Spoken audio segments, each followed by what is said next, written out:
Hi hello வணக்கம் மக்களே, நாங்கள் உங்கள் போடி மணியின் மைந்தன் பிக் பாஸ் கலையரசன் ஏடிஎஃப்.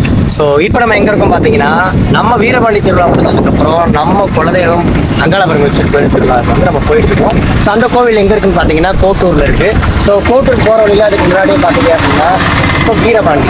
இந்த வீரபாண்டி நம்ம தேனிக்கே பெருமையான ஒரு இடம். தமிழ்நாட்டில் எல்லாருக்குமே தெரியும் வீரபாண்டி திருவிழானா. தமிழ்நாட்டிலே வந்து 2 பெரிய திருவிழா, சித்திரை திருவிழாவுக்கு அடுத்து ஒரு பெரிய திருவிழானா அது நம்ம வீரபாண்டி திருவிழா தான். உண்மைதானே? ஆமாம் ப்ரோ. அதுக்கடுத்து வந்து பார்த்தீங்கன்னா அந்த கோயில் திருவிழா முடிஞ்சு நாங்கள் வந்து பார்த்தீங்கன்னா குலதெய்வம் கோயிலுக்கு நாங்கள் போகிறோம். ஆமாம், வீரபாண்டிக்கு அடுத்த ஸ்டாப் பார்த்தீங்கன்னா கோட்டூர் தான். கோட்டூர் குலதெய்வம் கோயில், நம்ம கோயில் அங்காள பரமேஸ்வரி. 20 மட்டும் வேண்ட போகிறதில்ல, உங்களுக்கு சேர்த்து வந்து பார்த்தீங்கன்னா ஏடிஎஃப் ஃபேமிலிக்கும் நம்ம கலையரசன் ஃபேமிலிக்கும் நம்ம வந்து சேர்த்து ப்ரேயர் பண்ணுறோம். எல்லாரும் நல்லா இருப்போம். ஹெல்மெட் வந்து பார்த்தீங்கன்னா வீடியோ எடுக்கிறதுக்காக மட்டும் போட்டோம், மறுபடியும் மாட்டிடலாம்.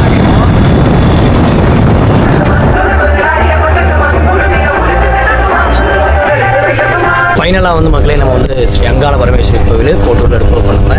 ஸோ எங்கள் குலதெய்வம் கோயிலுக்கு வந்தாச்சு. ஸோ இது முடிச்சுட்டு அடுத்து எங்கே போகிறோம் அப்படின்றது அது ட்விஸ்ட்டாக தான் இருக்கும், அது பின்னாடி சொல்கிறோம். வாங்கம்மா, அது வேறு லெவலாக இருக்கும், வெயிட் பண்ணி பாருங்கள். அப்புறம் இதில் இங்கே இருக்கோம் பார்த்தீங்கன்னா நம்ம குலதெய்வம் கோயிலுக்கு வந்தாச்சு. ஸோ இங்கே இருக்க எல்லாருமே எங்கள் சொந்தக்காரவங்க தான், அங்காளியே பங்காளியே எல்லாம் அப்படியே இருக்கும். கூட்டத்தை பார்க்குறீங்களா? ஆமாம், பெரும் கூட்டமாக இருக்கும்.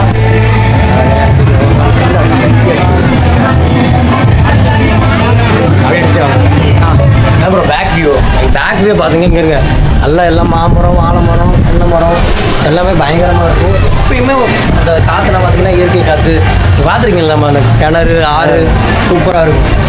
ப்ரோ ஒரே ஒரு ஃபன் பண்ணிக்கிறவா? என்ன ப்ரோ பண்ண? நம்ம தேனியே அப்படிதான் இருக்கும். ஓகே ப்ரோ, கலாய்க்கிறாருங்க பாருங்க. ஒரு வைப் இருக்கணுமா இல்லையா? இப்போ அவர் காட்டும் போது எப்படி அவர் வந்து எக்ஸ்பிளைன் பண்ணுறாரு. இல்லை நம்ம கோயிலுக்கு வருமா? இப்போ நாங்கள் தானே எக்ஸ்பிளைன் பண்ணுவோம். காமிங்க, நாங்கள் பார்த்துட்டோம். நம்மளே பரவாயில்ல, இங்கே வந்ததுக்கு ஏதோ ஒரு வைப்ரேஷன் நல்லா இருக்குல்ல? ஒரு எல்லாமே பாசிட்டிவ் வைப் கிடைக்கிற மாதிரி இருக்கு. ஒரு மைண்ட் அப்படியே ஃப்ரீயாக இருக்குது, பீஸாக இருக்கும் இந்த கோயில்.